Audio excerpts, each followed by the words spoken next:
स्वागत है आपका हमारे चैनल पर। मैं हूं आपके साथ शिप्रा सैनी। सेना भर्ती के लिए अग्निपथ योजना के खिलाफ देश के कई राज्यों में लगातार हिंसक प्रदर्शन हो रहे हैं। बीजेपी ने साफ तौर पर विपक्षी दलों पर लोगों को और खास तौर पर युवाओं को हिंसा के लिए भड़काने का आरोप लगाया है और अब बीजेपी आईटी सेल प्रमुख अमित मालवीय ने कांग्रेस पार्टी को लेकर एक बड़ा खुलासा किया है। बीजेपी आईटी सेल प्रमुख अमित मालवीय ने राहुल गांधी का एक वीडियो शेयर किया है। ट्विटर पर इस वीडियो को शेयर करते हुए बीजेपी नेता की ओर से ये दावा किया गया है कि इस देश में इस समय जो स्थिति है, जिस तरह की अराजकता है, दरअसल उसकी स्क्रिप्ट कांग्रेस के चिंतन शिविर में लिखी गई थी। यानी साफ तौर पर और सीधे तौर पर कांग्रेस पार्टी के नेता राहुल गांधी को इस हिंसा के लिए जिम्मेदार ठहराया है। दरअसल अमित मालवीय ने राहुल गांधी का एक वीडियो अपने ट्विटर हैंडल पर शेयर किया है, जिसमें उन्होंने दावा किया है कि वह उदयपुर में हुए चिंतन शिविर का ये वीडियो है। इस वीडियो में राहुल गांधी ये कहते नजर आ रही हैं कि अब ये लड़ाई शुरू हुई है, आने वाले समय में आपको दिखेगा कि हिंदुस्तान में आग लगेगी। आपको ये बता दें कि उदयपुर में जो कांग्रेस का ये चिंतन शिविर हुआ था, इसमें कांग्रेस पार्टी के कई नेता शामिल हुए थे। तमाम राज्यों के जो कांग्रेस पार्टी के नेता थे वो इस शिविर में शामिल हुए थे, लेकिन इस शिविर से ही राहुल गांधी का ये वीडियो सामने आया है, जिसमें साफ तौर पर वो देश में आग लगाने की बात कर रहे हैं। हिंदुस्तान में आग लगेगी, ये राहुल गांधी की ओर से कहा गया है। और सिर्फ इतना ही नहीं, इस वीडियो को शेयर करते हुए अमित मालवीय ने ये लिखा है कि राहुल गांधी ने कांग्रेस के चिंतन शिविर से देश को चेतावनी दी। लंदन में इसी बात को दोहराया था। यूपी में पुलिस ने सेना में भर्ती होने वाले नौजवान बनकर तोड़फोड़ करने वाले जिन लोगों को गिरफ्तार किया है, उसमें कई कांग्रेस पार्टी के नेता हैं। आग लगाई जा रही है कि ट्वीट अमित मालवीय की ओर से लिखा गया है। आपको ये बता दें कि जिस तरह से लगातार अराजकता देखने को मिल रही है, बिहार से लेकर उत्तर प्रदेश और साथ ही गुजरात, पश्चिम बंगाल तक ये लगातार हिंसा जारी है। और इस बीच सहारनपुर से एक बड़ी खबर सामने आई। वहां 5 फर्जी जो फौजी अभ्यर्थी थे उन्हें गिरफ्तार किया गया और उसमें ये बड़ा खुलासा हुआ कि दरअसल एक एनएसयूआई जो कि कांग्रेस का युवा इकाई है, दरअसल उसका सदस्य है और उसे गिरफ्तार किया गया। तो जाहिर तौर पर ये खुलासे हो रहे हैं कि किस तरह से हिंसा भड़काने के लिए ये तमाम विपक्षी पार्टियां न सिर्फ ट्वीट कर रही हैं, बल्कि बयानों का दौर भी जारी है। और राहुल गांधी ने न सिर्फ कांग्रेस के चिंतन शिविर में इस तरीके का भाषण दिया था, बल्कि इसके अलावा राहुल गांधी हाल ही में जब लंदन गए थे तो वहां भी राहुल गांधी ने एक सम्मेलन में शिरकत की थी और इस सम्मेलन में भारत के बारे में बात करते हुए उन्होंने ये कहा था कि हिंदुस्तान में हर जगह केरोसिन छिड़क दिया गया है, एक चिंगारी से आग भड़क सकती है। राहुल के इस बयान के बाद उनकी काफी आलोचना भी हुई थी।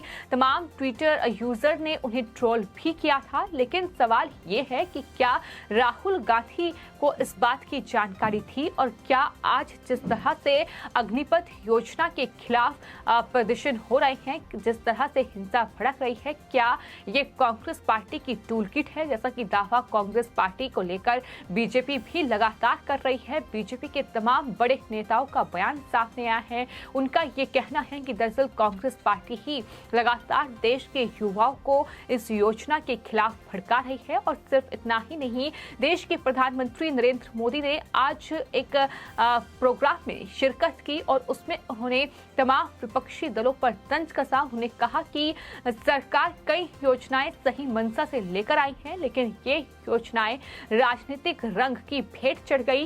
ये तमाम बातों का जिक्र प्रधानमंत्री की ओर से भी किया गया। तो इस तरह से उसी कांग्रेस पार्टी के लीडर और देश के प्रधानमंत्री रहे पंडित जवाहरलाल नेहरू ने दरअसल सेना को किस तरह से खत्म करना चाहते थे, ये भी एक बड़ा खुलासा हाल ही में हुआ था। दरअसल major general DK Monty Palit ने अपनी किताब में major general A Rudra his service in 3 army and 2 world war में इसका जिक्र किया है और उसमें इस बात का जिक्र किया गया है कि दरअसल भारतीय सेना के पहले commander in chief sir Rob Lockhart देश के पहले प्रधानमंत्री जवाहरलाल नेहरू के पास एक औपचारिक रक्षा दस्तावेज लेकर पहुंचे थे, जिसे प्रधानमंत्री के दिशा निर्देश की आवश्यकता थी, लेकिन नेहरू ने उस पर संज्ञान लेने की बजाय उन्हें डांट दिया और ये कहा कि पूरी बकवास, हमें रक्षा नीति की जरूरत ही नहीं है, हमारी नीति अहिंसा है, हम अपने सामने किसी भी प्रकार का सैन्य खतरा नहीं देखते। जहां तक मेरा सवाल है, आप सेना को भंग कर सकते हैं, हमारी सुरक्षा जरूरतों को पूरा करने के लिए पुलिस काफी अच्छी तरह सक्षम है।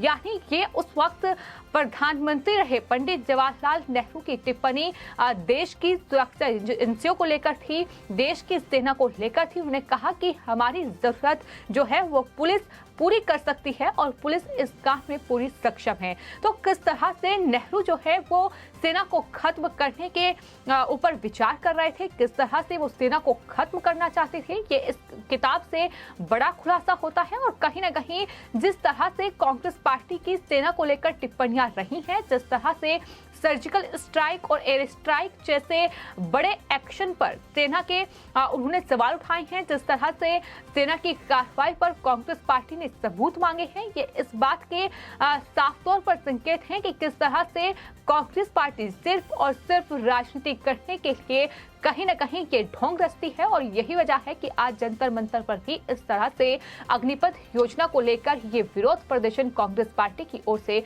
लगातार देखने को मिल रहा है। एक तरफ तमाम विपक्षी पार्टियां ट्वीट कर रही हैं, उनके तमाम नेता ट्वीट कर रहे हैं। इतना ही नहीं, जंतर मंतर पर आज कांग्रेस पार्टी के तमाम नेताओं ने धरना प्रदर्शन भी किया और उन्होंने कहा कि वो इन छात्रों के साथ हैं, वो उन तमाम नौजवानों के साथ हैं जो कि अग्निपथ योजना का विरोध कर रहे हैं। और इसी कड़ी में जिस तरह से कांग्रेस पार्टी के नेताओं के बयान सामने आए, आपको ये बता दें कि राहुल गांधी इस प्रदर्शन में नहीं पहुंचे, लेकिन इसके साथ ही प्रियंका गांधी वाड्रा की ओर से जो बयान उस पूरे धरना प्रदर्शन के दौरान दिया गया, उसमें कहा गया कि आपका दर्द पूरा देश समझ रहा है, लेकिन आप ये मत भूलिए कि ये देश आपका है, इस देश की संपत्ति आपकी है, इसे सुरक्षित रखना आपका कर्तव्य है। हम सत्याग्रह पर बैठे हैं, अहिंसा द्वारा लड़ी जाएगी लड़ाई, ये प्रियंका गांधी वाड्रा कह रही हैं। लेकिन सवाल ये है कि आखिर इतना दोगलापन क्यों है?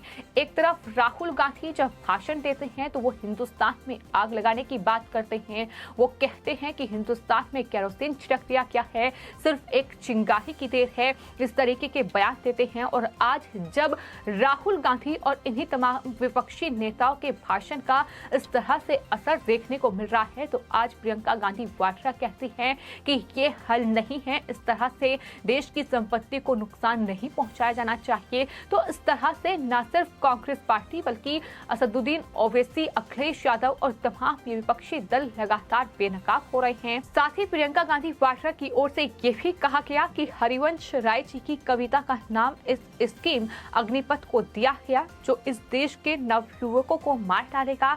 ये ऐसी स्कीम है जो सेना को खत्म कर देगी। लोकतांत्रिक तरीके से, शांतिपूर्वक तरीके से इस सरकार को खत्म कीजिए।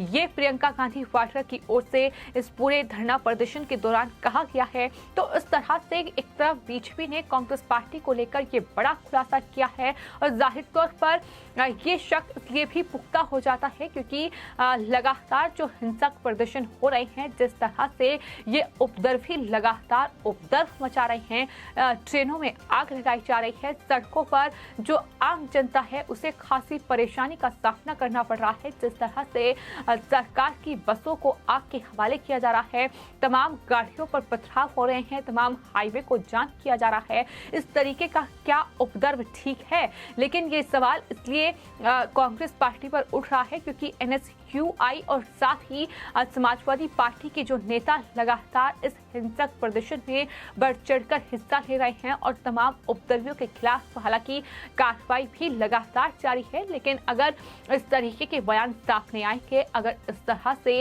राहुल गांधी, प्रियंका गांधी वाड्रा या फिर असदुद्दीन ओवैसी जैसे नेता बयानबाजी करेंगे तो जाहिर तौर पर इसका काफी बड़ा प्रभाव जो है वो जनता के बीच पड़ता है और इस बात को शायद कांग्रेस पार्टी भूल रही है। और बीजेपी लगातार यही वजह है कि कांग्रेस पार्टी पर आरोप लगा रही है कि ये कांग्रेस पार्टी की टूलकिट है। फिलहाल आपको ये बताते हैं कि कांग्रेस नेता प्रियंका गांधी वाड्रा और पार्टी के दूसरे नेताओं ने अग्निपथ भर्ती योजना का विरोध किया है और तमाम जो नेता हैं वो जंतर मंतर पर बैठे उस धरने में शामिल हुए जिसने देश भर में सेना के उम्मीदवारों को नाराज कर दिया। और इसको लेकर भारतीय युवा कांग्रेस की ओर से एक ट्वीट भी किया गया है जिसमें उन्होंने लिखा है कि कांग्रेस के वरिष्ठ नेता मोदी सरकार द्वारा शुरू की गई अग्निपथ योजना के खिलाफ जंतर मंतर पर धरना प्रदर्शन में शामिल हुए जिसने देश भर में सेना के उम्मीदवारों को नाराज कर दिया है। विरोध करने वाले सभी उम्मीदवारों के प्रति एकजुटता बढ़ाएं, ये उनकी तरफ से ट्वीट किया गया है। तो एक तरफ बीजेपी की ओर से लगातार खुलासा किया जा रहा है जहां अमित मालवीय के इस ट्वीट को लेकर और इस बड़े खुलासे को लेकर इस वीडियो के सामने आने के बाद जो बीजेपी के प्रवक्ता हैं शहजाद पूनावाला, उनकी तरफ से मीडिया से बातचीत करते हुए ये कहा गया है कि सुनियोजित हिंसा के पीछे ऑल इंडिया कांग्रेस कमेटी ही है, ये सहयोग नहीं प्रयोग था, ये उनकी तरफ से कहा गया। साथ ही बीजेपी नेता तजिंदर पाल सिंह बग्गा की ओर से ये लिखा गया है कि पिता ने सिखों को जलाया था, बेटा देश चला रहा है।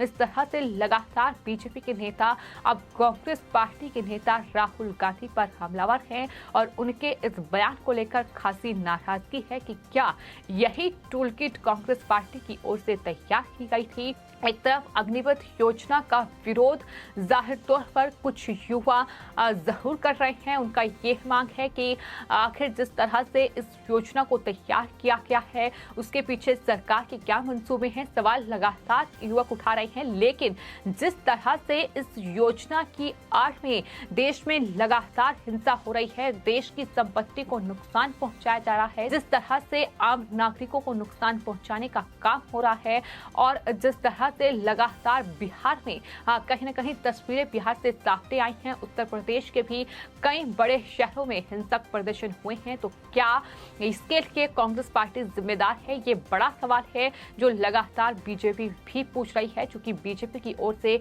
राहुल गांधी का ये वीडियो जो कि सामने आया है, इसके बाद तमाम बीजेपी के नेता एक बार फिर कांग्रेस पार्टी पर हमलावर हो गए हैं, जिसमें राहुल गांधी अपने चिंतन शिविर में ये कहते नजर आ रहे हैं कि अब समय आ गया है जब आपको दिखेगा कि हिंदुस्तान में आग लगेगी। तो क्या राहुल गांधी ये पहले ही जानते थे कि इस तरह का विरोध प्रदर्शन होगा? क्या राहुल गांधी या कांग्रेस पार्टी को इस बात की खबर थी? और क्या राहुल गांधी और कांग्रेस पार्टी की ही ये हिंसक प्रदर्शन एक टूलकिट थी? ये सवाल है जो लगातार बीजेपी के नेता दाग रहे हैं। फिलहाल आपकी इस पूरे मामले को लेकर क्या राय है, हमें कमेंट बॉक्स में जरूर लिखें और चैनल को सब्सक्राइब करें। धन्यवाद।